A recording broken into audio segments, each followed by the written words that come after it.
Social media gi update khara mayam da thamjari ahanba sidi Chief Minister N Biren gi wafam mama asumna fongdorakli khul ngakpa singna lawriba thodang yamna thagat ingai oi adubu makhoi khudimak government job accommodate tawbagi possibility di leiroi adum oina makhun ngakpi ba singidamak matamatamgi sarkar gi lawrakpa thabakta priority pinaba sarkar asina hotnari.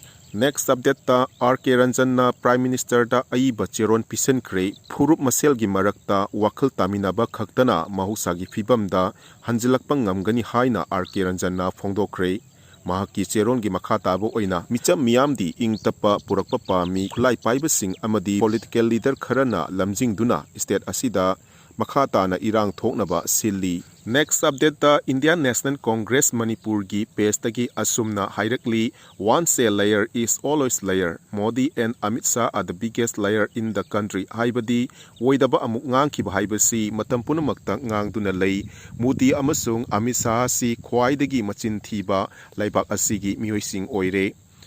Makha tarakpada Home Minister Amit Shahana haiba wafa Manipur miyamna thajabagi chang yamna hanthari hauzik border fencing tawrani hairaga hauzik anoba thabak thauram amata laukhatri FMR gi athingba leitri Myanmar gi miyoising Manipur gi sarukta kilometer 13 changsinduna maning tawna leiri.